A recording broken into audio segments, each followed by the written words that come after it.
Hello family, welcome to my YouTube channel study with Sanskriti. तो आज का हमारा टॉपिक है फंडामेंटल डिवाइसेस। तो सबसे पहले देखते हैं back rest, a mechanical device which provide support to client in sitting position.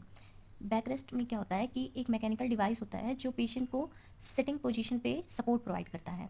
Knee rest, uh rest device use below the knee, जो उसकी नी मतलब घुटने के नीचे इस डिवाइस को प्लेस करते हैं, जो relieve pain on abdominal muscle and tendon of नी, जो एब्डोमिनल मसल और टेंडन ऑफ नी के जो पेन होता है उसे रिलीफ देता है।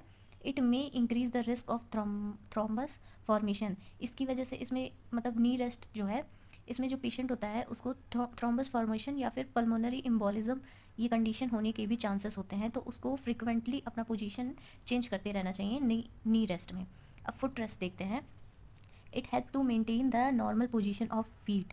फुट रेस्ट में क्या होता है, it help to maintain the normal position of feet. इसमें क्या होता है कि जो पेशेंट होता है वो अपना नॉर्मल पोजीशन मेंटेन कर पाता है फुट रेस्ट की वजह से। That is right ankle 90 degree to the leg. It use for comfort and to prevent foot drop. Foot drop क्या होता है कि जिसमें कोई पेशेंट होता है वो अपने फुट को खुद की पोजीशन मतलब खुद के फोर्स से एलिवेट नहीं कर पाता है, वो अपने पैर को उठा नहीं पाता है या फिर हिला डुला नहीं पाता है, उसी को फुट ड्रॉप कहते हैं। तो ऐसी कंडीशन को ये प्रिवेंट करता है फुट रेस्ट। बेड क्रेडल देखेंगे क्या होता है। It take off the weight of top bed linen and also avoid contact of clothing to body as in case of burn. जो बेड क्रेडल होता है वो बर्न के केस में यूज़ किया जाता है। इसमें जो पेशेंट होता है जो बर्न से के कांटेक्ट में आया रहता है तो उसके वो अपने कपड़े वगैरह तो पहन नहीं पाता है, तो उसके कपड़े को रिमूव करके उसकी पूरे बॉडी को बेड क्रेडल से कवर कर देते हैं। अब बेड ब्लॉक क्या होते हैं।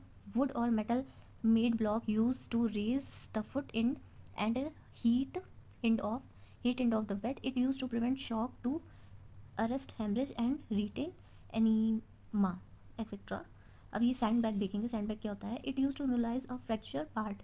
जो सैंड बैग होता है वो फ्रैक्चर पार्ट को इमोबलाइज करने में यूज़ किया जाता है टू रिलीव डिस्कम्फर्ट, जो डिस्कम्फर्ट से रिलीव करता है और प्रिवेंट करता है फुट ड्रॉप या रिस्ट ड्रॉप से। Air cushion, it made up of rubber and Enfield with air. जो एयर कुशन होता है वो रबर से मिलकर बना होता है और उसमें एयर फिल होता है।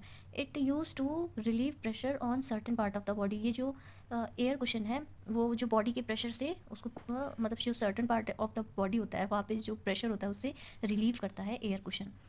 एयर एंड वाटर मैट्रेस, इसमें क्या होता है इस मैट्रेस में एयर या फिर वाटर को फिल किया जाता है partially.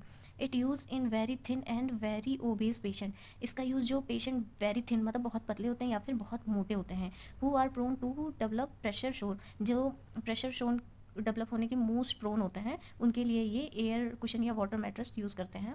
It distribute and exerted pressure equally, ये क्या करता है कि जो पेशेंट का बॉडी पार्ट का प्रेशर होता है वो इक्वली स्प्रेड करता है इन ऑल डायरेक्शन, मतलब वो हर डायरेक्शन में इक्वली स्प्रेड कर देता है। So pressure again bony prominent are reduce, जो बोनी पार्ट पे जो प्रेशर होता है बॉडी का वो रिड्यूस हो जाता है जिसकी वजह से वो प्रेशर शो से प्रिवेंट होता है। तो उन सब के लिए ये सब यूज़ किया जाता है। ये पेशेंट को ये कंफर्ट डिवाइसेस हैं जो पेशेंट को कंफर्ट प्रोवाइड करते हैं।